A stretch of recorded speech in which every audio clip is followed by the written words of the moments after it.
अस्सलामुअलैकुम वरहमतुल्लाहि वबरकातुहू। दोस्तों, आज मैं आप लोगों को बताऊंगा कि एयर कूलर अगर शार्ट हो जाता है तो उसे आपने कैसे ठीक करना है। जब बरसात का मौसम होता है, ख़ास तौर पर इन दिनों के अंदर ये मसला आता है कि हमारा एयर कूलर अचानक से करंट मारना शुरू कर देता है। उसको अगर हम टेस्टर लगा के देखते हैं तो उसके अंदर करंट आ रहा होता है। यहाँ पर ये जो इसके साइड के ऊपर ये पानी जिसके ऊपर गिरता है, देखें ये गत्ते के, यहाँ पर हम टेस्टर लगाते हैं तो हमारे इस गत्ते के अंदर करंट आ रहा होता है। मैंने इसे बिल्कुल ठीक किया और यही मसला इसके अंदर आ रहा था। तो ये तकरीबन 100 में से 80% यही मसला आता है। जो बरसात का मौसम आता है तो हमारी चीज़ें घर में अर्थिंग का ना होने की वजह से, क्योंकि जो हम घर के अंदर वायरिंग करवाते हैं उसके अंदर हम अर्थिंग नहीं करवाते, जिसकी वजह से हमारी चीज़ों की अर्थिंग नहीं हुई होती। हमारी जो बोर्ड है बिजली के उनके अंदर अर्थिंग वाला पॉइंट नहीं होता, तो इस वजह से ये लीकेज करंट होती है। तो ये हमें करंट लगती है, लेकिन अगर हमारी अर्थिंग हुई हो तो फिर नहीं लगती। तो दोस्तों, इसका मैंने एक आसान सा तरीका आप लोगों को इस वीडियो के अंदर बताऊंगा, जो मैंने भी किया। मेरे भी घर का ये कूलर यही मसला कर रहा था।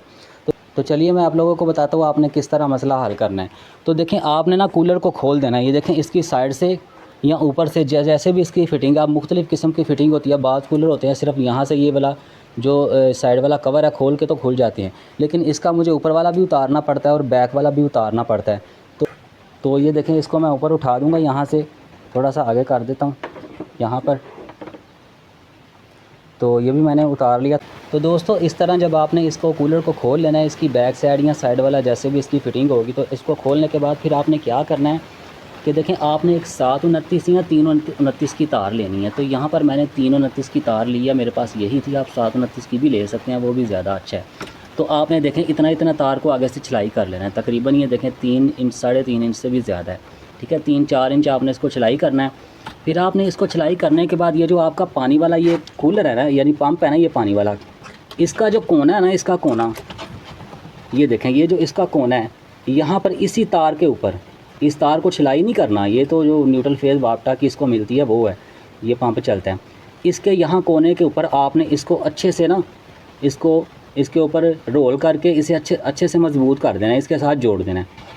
इसके साथ क्यों जोड़ना है? ताकि अगर हमारी लीकेज करंट पानी में होगी तो इस तार के ज़रिए बाहर जाएगी। फिर मैं आपको आगे बताऊंगा क्या करना है। फ़िलहाल आपने ये करना है कि ये जो इसको ना यहाँ पर ऐसे, यहाँ पर इसी तार के ऊपर, इसी के ऊपर आपने ऐसे बस अच्छे से गोल गोल करके इसको मजबूत टाइट करके जोड़ देना है।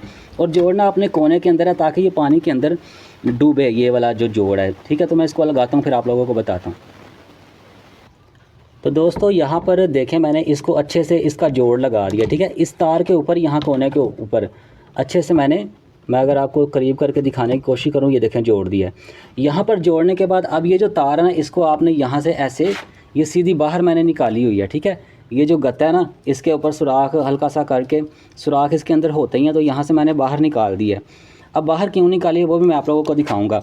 लेकिन इसी तार के दरमियान में, ये जो यही तार है ना, इसके दरमियान में आपने कहीं भी एक तार लगानी है। जैसे ये मैंने तार लगाई है, इस तार को आपने यहाँ से दरमियान से छिलाई करना है। दरमियान से छिलाई करके इसके ऊपर आपने इस कोई भी तार 329 की या 729 की, या फिर इस तरह की, देखें ये मोटी तार है, इस तरह इसके ऊपर जोड़ मजबूत करके लगाना है। फिर यहाँ से इस तार को ले जाकर ऊपर आपने सीधा मोटर के साथ जोड़ देना है। मैं आपको दिखाता हूँ, ये देखें। अब यहाँ पर मैंने इस मोटर के साथ ये जो नट लगा था, उसके बैक साइड के ऊपर तार को अच्छे से रोल किया, फिर उसके आगे वाशर लगी है, फिर नट रख के अच्छे से टाइट कर दिया, तो ये इसके साथ भी जुड़ गया।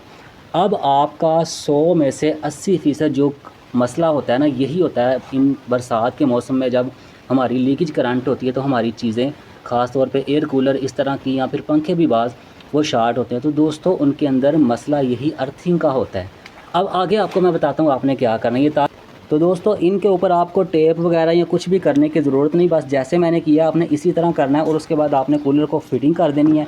कूलर को फिट करने के बाद मैं नीचे आप लोगों को दिखाता हूँ ये तार किस तरीके से मैंने लगाई है।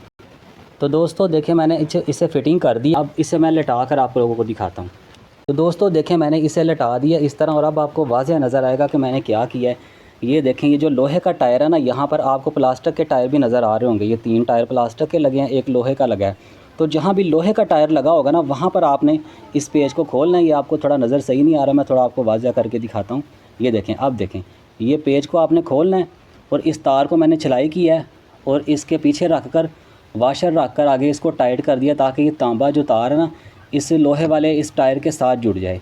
अब क्या होगा, अब अगर लीकेज करंट होगा ना, तो वो मोटर के साथ भी जो लीकेज करंट होगा वो भी, और जो इस पानी के अंदर भी लीकेज करंट होगा वो दोनों करंट इस तार के ज़रिए इस टायर में आएगा। ये लोहे का टायर है, लोहे का टायर आपको पता है ज़मीन के साथ लगा होगा, तो ज़मीन को अर्थिंग इसको मिल जाएगी कूलर को। तो अर्थिंग मिलने की वजह से वो करंट अब हमें नहीं लगेगा, ना ही हमारा टेस्टर लगाने से वो करंट उस तरफ जाएगा। करंट को आसान रास्ता मिल गया इस तरफ आने का। तो करंट हमेशा याद रखें आसान रास्ता ढूंढता है, शॉर्टकट मारता है, मारने की कोशिश करता है कि किस तरफ उसे रास्ता मिल रहा है। तो जब उसे इस तरफ रास्ता मिल गया ना आसानी से, तो अब हमारे टेस्टर के अंदर टेस्टर भी नहीं जलेगा और हमें करंट भी नहीं लगेगा। तो मैंने आपको बताया ना कि 100 में से 80% बरसात के मौसम में यही मसला होता है, इसके करंट होने का, शॉर्ट होने का। और अगर ऐसा करने से आपका फिर भी कूलर टेस्टर जल रहा है या करंट आपको लगा रहा है सही नहीं हो रहा, तो फिर आप किसी टेक्नीशियन की मदद लें। वैसे मसला यही होता है ज़्यादातर, 100 में से 80%। अगर ना हो तो फिर आपकी मोटर शॉर्ट है, फिर वो मसला बड़ा है, वरना यही होगा। तो इंशाल्लाह मुझे उम्मीद है कि आपका मसला हल हो जाएगा। इंशाल्लाह नेक्स्ट वीडियो में मिलेंगे, तब तक के लिए अल्लाह हाफ़िज़। अस्सलामु अलैकुम व रहमतुल्लाहि व बरकातुहू।